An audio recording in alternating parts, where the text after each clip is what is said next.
Sir அனைவருக்கும் வணக்கம். இதில் எழுதிய ஆர்வி ஆர்வி சரவணன் எழுதிய ரசிக்கும் சீமானே அப்படின்ற கதை தான் சார் நம்ம இன்னைக்கு பேசலாம்னு சொல்லிட்டு இன்னைக்கு தான் படித்தேன். சிம்பிளான ஸ்டோரி தான், அது நல்லா இருக்கு. ஆனால் வந்து ஒரு மெசேஜாக இருந்தது, அதுக்காக அதை பற்றி பேசலாம்னு சொல்லிட்டு தான் சார் நான் வந்து இப்போ பண்ணுறேன்.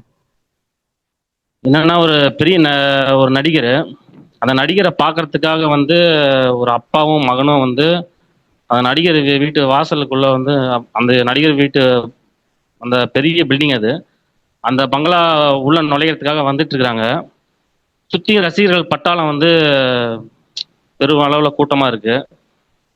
அந்த பக்கத்தில் பார்த்தீங்களா ஒரு பெரிய கட் அவுட் வச்சிருக்காங்க, அந்த நடிகருடைய கட் அவுட் தான் அது. ஒரு பக்கம் வந்து துப்பாக்கி, இன்னொரு பக்கம் வந்து கையில் இரும்பு செயினும் வச்சுக்கிட்டு ஆக்ரோஷமாக நடந்து வர மாதிரி அவருடைய கட் அவுட் இருக்கு. அந்த பையன் பார்த்தீங்களா ரொம்ப ஆர்வமாக இருக்கிறான் அந்த நடிகரை பார்க்கணுன்றதுல. வந்து அவங்க அப்பா ரொம்ப அந்த ஒவ்வொரு ரசிகரையும் விலக்கி விட்டுட்டு மெதுவாக நடந்து வர்றாரு. ஆனால் இந்த பையன் ரொம்ப ஆர்வமாக இருக்கிறான், அந்த நடிகரை பார்க்கத்தே ஆகணும்னு சொல்லிட்டு ரொம்ப ஆர்வமாக இருக்கிறான். அப்போது அந்த கட் அவுட்டினுடைய நிழலில் வந்து பார்த்தீங்கன்னா ஒரு ஒரு ஒரு பெண்ணும் அந்த ஒரு குழந்தையும் வந்து போய் நிற்கிறாங்க. அப்போ அந்த பையன் வந்து அப்பாட்ட சொல்கிறான், பாலு அந்த பையன் பேர், அப்பா பேர் சுந்தரமூர்த்தி. போய் சொல்கிறான், அப்பா இங்கே பாரு பற்றி என்னுடைய தலைவனுடைய கட் அவுட்டுக்கு நிழலில் பார்த்தீங்க, என்னுடைய தலைவனுடைய கட் அவுட்டு நிழலில் வந்து நிழல் கூட அந்த பொண்ணுக்கும் அந்த குழந்தைக்கும் நிழல் தருது பார்த்தீங்களா அப்படின்னு சொல்லிட்டு சொல்கிறான். இந்த அப்பா வந்து டென்ஷன் ஆயிடுறாரு, டேய் கடுப்பேத்தாதரா கம்முன்னு வாடா அப்படின்னு சொல்லிட்டு சொல்கிறாரு. என்னப்பா நீயே கூப்பிட்டு வந்துட்டு இப்படி நீயே இந்த மாதிரி பேசலாமா அப்படின்னு சொல்லி சொல்கிறான். நான் கூட்டிகிட்டு வந்தேன்னா அது ஒரு காரணம் இருக்குது, உங்கள்கிட்ட நான் வாக்குறுதி கொடுத்துட்டேன், அதனால தான் நான் வந்து உன்னை கூட்டிகிட்டு வரேன் அப்படின்னு சொல்லிட்டு அமைதியாவான்னு சொல்லிட்டு சொல்கிறாங்க. அது என்ன வாக்குறுதினா, அந்த பையன் வந்து பார்த்தீங்களா படிப்பில் வந்து கவனம் இல்லாமல் இருப்பான். அவன் காலேஜ் படிக்கிறான். படிப்பில் கவனம் இல்லாமல் வந்து அந்த நடிகருடைய தீவிர ரசிகராக இருக்கிறான். இவன் வந்து சினிமாவுடைய அதாவது படிப்பில் கவனம் இல்லாமல் அந்த அதில் கவனம் செலுத்துறானோ இல்லையோ, அந்த தலைவருடைய டிக்கெட்டு வந்து வெளியே வந்துச்சுன்னா அந்த டிக்கெட்டு வந்து எவ்வளோ இதாகுதுன்னு சொல்லிட்டு அதில் தான் ரொம்ப மும்முரமாக இருப்பான். அந்த தலைவருக்காக உயிரே கொடுக்குற அளவுக்கு வந்து ரொம்ப ஒரு தீவிர ரசிகனாக இருக்கிறான். ஒரு நாள் அந்த தலைவர் வந்து ஷூட்டிங்கில் வந்து கை உடஞ்சிருது. அப்போ இந்த பையன் காலேஜில் என்ன பண்ணிடுறான், தவறி வந்து விழுந்த மாதிரி இவனே கை உடச்சிக்கிட்டு தவறி விழுந்த மாதிரி வீட்டில் காமிச்சிக்கிறான். அது அவங்க அம்மாவுக்கும் அப்பாவுக்கும் தெரிஞ்சிருது. அவங்க அம்மா அவனை கண்ணங்கண்ணமாக அடிக்கிறாங்க. அப்பா வந்து தலையில் கை வச்சுட்டு உட்காந்துக்கிறாரு. இவனை ஏதாவது ஒன்று பண்ணணுமே திருத்தணுமே சொல்லிட்டு இவருக்குள்ள ஒரு எண்ணம் இருக்குது. சரி என்ன பண்ணலான்னு யோசனை பண்ணுறப்ப இவன் வந்து ஏற்கனவே வந்து அரியர்ஸ் வச்சுருக்கான். 2 அரியர்ஸ், சரியாக படிக்க மாட்டான். அந்த மாதிரி இருக்கிறதுனால வந்து பையன்கிட்ட வந்து அப்பா சொல்லுவார், இந்த மாதிரி டே இந்த முறை நீ நல்லா படிச்சிட்டின்னா உன்னை வந்து உன் தலைவர்கிட்ட நான் வந்து நேர்லேயே கூட்டிகிட்டு போய் காமிக்கிறேன் அப்படின்னு சொல்லி சொல்கிறாரு. என்னப்பா விளாட்றியா, நீ என்ன போய் சொல்கிறியான்னு சொல்லிட்டு கேட்குறான். பையன் கேட்குறான். அப்போ வந்து அப்பா சொல்கிறாரு, இல்லை இல்லை இந்த நடிகருடைய பிஆர்ஓ வந்து எனக்கு ரொம்ப பழக்கமானவர், அவர் வந்து அப்போ இருந்தே வந்து எனக்கு ரொம்ப பழக்கம் அப்படின்னு சொல்லிட்டு அந்த பழைய போட்டோவெல்லாம் எடுத்து காமிக்கிறாரு. அந்த பையன் வந்து ஆச்சரியப்படுறான். ஆச்சரியப்பட்டுட்டு அப்படியாப்பான்னு ரொம்ப சந்தோஷப்படுறான். இப்படியெல்லாம் உனக்கு காண்டிகிட்டு இருக்கா அப்படின்னு சொல்லிட்டு அந்த தலைவரை நம்ம பார்த்தே ஆகணுன்ட்டு. அப்போ தலைவரை பார்க்கணுன்னா நீ வந்து என்ன பண்ணுறன்னா, இந்த முறை வந்து இந்த செமஸ்டர் வந்து நீ அரியர்ஸ் வந்து எல்லாம் கிளியர் பண்ணிடணும் அப்படின்னு சொல்லி சொல்கிறாரு. சொல்லி முடித்தோடனே சரிப்பான்னு சொல்லிட்டு அவனும் தீவிரமாக படிக்கிறான். படித்து ஓரளவுக்கு நல்லாவே படிச்சிடறான். படித்து 2 அப்படியே 2 அரியர்ஸ் வச்சிடறான், பாஸ் ஆகிடுறான். சரி நம்ம வந்து பையனுக்கு வாக்குறுதி கொடுத்துட்டோமே அப்படின்னு சொல்லிட்டு அவர் என்ன பண்ணிடுறாரு, கூட்டிகிட்டு போயிடுறாரு அந்த ஆஃபீஸுக்கு கூட்டிகிட்டு போயிடுறாரு, அந்த நடிகருடைய ஆஃபீஸுக்கு. பார்த்தா ஒவ்வொருத்தரும் ஒவ்வொரு ரசிகர்களும் ஒவ்வொரு விதமான இதில் இருக்கிறாங்க. இப்போ பேர் வைக்கணும்னு சொல்லிட்டு ஒரு சிலர் வந்து பேர் வைக்கணுன்ட்டு குழந்தைங்களுக்கு பேர் வைக்கணும்னு சொல்லிட்டு வராங்க.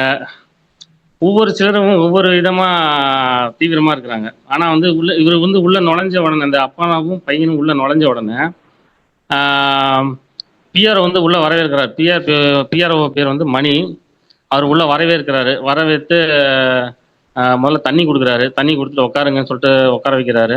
அங்கே இருக்கிற வேலையாட்களை கூப்பிட்டு நீங்கள் இந்த மாதிரி ஜூஸ் கொண்டு வாங்க உங்களுக்கு 2 பேர்த்துக்கு சொன்னேன், இவன் வந்து என்ன வந்தவொடனே என்ன பண்ணிடுறான், இந்த பாலுன்ற பையன் கேரக்டர் வந்து என்ன பண்ணிடுறான், என் வாழ்க்கையிலேயே இன்று தான் வந்து பெரிய ஒரு சரித்திர நாளு. ஏன்னா என் தலைவனுடைய வீட்டுக்குள்ள நான் வந்திருக்கேன். என் தலைவன பார்க்கறதுக்காக வந்திருக்கேன்னு சொல்லிட்டு அவன் நான் ட்விட்டர்ல போடப் போறேன். எனக்கு லைக்ஸ் எல்லாம் போகுது பாருப்பா அப்படின்னு சொல்லிட்டு அப்பாகிட்ட சொல்றான். அவங்க அப்பா வந்து சலிச்சுக்கிறாரு. இவன் தொல்லை தாங்க முடியலன்ற மாதிரி சலிச்சுக்கிறாரு. அப்புறம் வந்து ஜூஸ் கொண்டு வந்து குடுக்குறாங்க. அந்த ஜூஸ் கூட படம் பிடிக்கிறான். படம் பிடிச்சு அத இந்த முறை நான் சோசியல் மீடியால போட்டா எனக்கு பெரிய எனக்கு இதுதான் அப்படின்னு சொல்லிட்டு ரொம்ப சந்தோஷப்படுறான் அவன். அத போட்டா பிடிச்சு என்னடா பண்றப்ப அப்பா கேட்கறாரு. இல்லப்பா இதை நான் என் தலைவன் வீட்டுல இருந்து எனக்கு ஜூஸ் கொடுத்தாங்கன்னா இதை வந்து நான் இதை போடணும் அப்படின்னு சொல்லிட்டு பெருசா போடணும்னு சொல்லிட்டு இது பண்றான். அப்பயும் அவர் எதுவும் சொல்லாம இருக்கிறாரு. இப்ப வந்து தலைவர் வராரு. அங்க அதாவது ஏற்கனவே தலைவர் வந்து அந்த வெயிட்டிங் பண்ற நேரம் வந்து நைட் டைம் வந்து ஷூட்டிங்ல இருப்பாரு அவரு. 2 மணி வரைக்கும் ஷூட்டிங்ல முடிச்சுட்டு படுத்திருக்காருன்னு தான் சொல்லுவாங்க. அந்த வெயிட்டிங்ல தான் அவங்க உட்காந்துருப்பாங்க. இப்ப எல்லாம் ஓரளவுக்கு அதை வெயிட் பண்ணி முடிச்ச உடனே அந்த தலைவர் வராரு.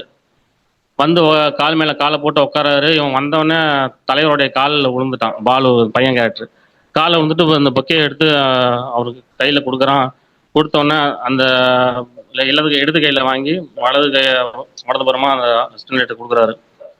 பிஎட்டு கொடுக்குறாரு. கொடுத்தனா அவர் வாங்கி வச்சுக்கிறாரு. இவனை கண்டுக்கல அவரு. அவங்க அப்பாவை மட்டும் பார்த்து வணக்கம் சொல்றாரு. மரியாதையா வணக்கம் சொல்லிட்டு அவனை இவன் வந்து என்ன படிக்கிறேன்னு பிஎஸ்சி படிக்கிறேன்னு சொல்லி சொல்றான். சரி படிச்சு முடிச்சுட்டு என்ன போறேன்னு சொல்லி கேட்கும்போது, இல்லை நான் உங்களுக்கு வேலை உங்களுக்கு நான் வந்து வேலைக்காரனா கூட நான் வந்து வரத்துக்கு ரெடியா இருக்கேன்னு அதுக்கு அவனை படிக்க வைக்கிறாங்க வீட்டில் அப்படின்ற மாதிரி கேட்பாரு. கேட்டுட்டு வந்து இல்லை இல்லை அது மாதிரி இது பண்ணேன்னா அவனை மதிக்கவே மாட்டார் அவர். ஒரு மாதிரி இன்சல்ட் பண்ற மாதிரியே பண்ணுவார். உடனே அவன் வந்து அவனை இது பண்ணுவாரு. இவன் என்ன பண்ணுவான், நீங்க அதாவது இவன் இவனை வந்து இவன் வந்து அவன் கையை பிடிப்பான். கடைசியா போய் கையை பிடிச்சிட்டு நீங்க சொன்னா என்ன வேணா நான் கேட்கணும். ஏய் கையெல்லாம் தொடாதுன்னு சொல்லிட்டு ஒரு மாதிரி அசிங்கப்படுத்துவார் அவனை. அந்த எல்லாத்துக்கு முன்னாடி அசிங்கப்படுத்தினா அவனுக்கு இன்னும் தலை குனிஞ்சு போயிடுவான். கையெல்லாம் தொட்டு பேசுற அப்படின்னு சொல்லிட்டு ஏய் பி சொல்ல மாட்டேன் நீங்க எல்லாம் சொல்லி கூப்பிட்டு வர மாட்டீங்களா அப்படின்னு சொல்லிட்டு அவன் ஒரு மாதிரி இது பண்ணுவார்.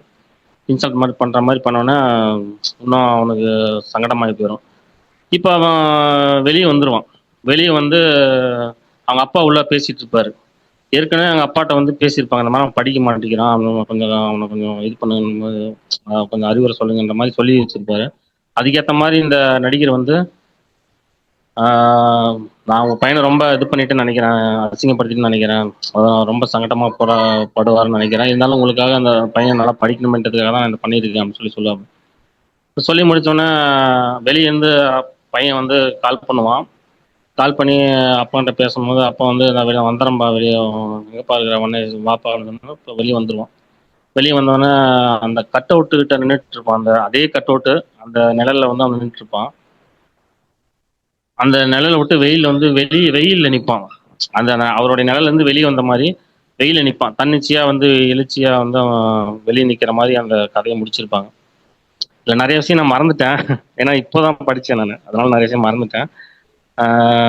என்ன இதில் பட்டதுன்னா இப்போ இன்னைக்கு இருக்க காலகட்டத்தில் வந்து நிறையா ரசிகர்கள் வந்து கண்மூடித்தனமாக வந்து நிறையா பெரிய பெரிய நடிகர்கள்லாம் வந்து கண்மூடித்தனமாக நம்புறாங்க, ரசிக்கிறாங்க. அதுக்காக நிறைய வந்து வாழ்க்கையை இழந்துடுறாங்க, உயிரை பறி கொடுத்துறாங்க. அந்த மாதிரி நிறைய விஷயம் நடக்குது.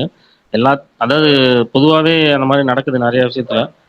ஸோ அது வந்து அந்த அந்த நடிகரே வந்து நடிகர் மூலமாவே ஒரு சில அறிவுரை தன்னை வெறுக்க, அதாவது படத்துல தான் அவங்க எப்படி நேர்ல வந்து அவங்க வேற மாதிரி இருப்பாங்கன்னா அவர் வந்து உணர்த்துற மாதிரி அது அந்த கதை சொல்லப்பட்டிருக்கும். ஸோ அது அந்த பையனுக்கு அதை உணர்த்துற மாதிரி அது அந்த கதை இருக்கும். அது இல்லாம படத்துல வேற நேர்ல வேற அப்படின்ற மாதிரி இருக்கும். அந்த ஒரு உண்மைதான். நடிகனுடைய குணாதிசயன்ற மாதிரி இருக்கும். நல்லது நல்லது கார்த்திக். அருமை.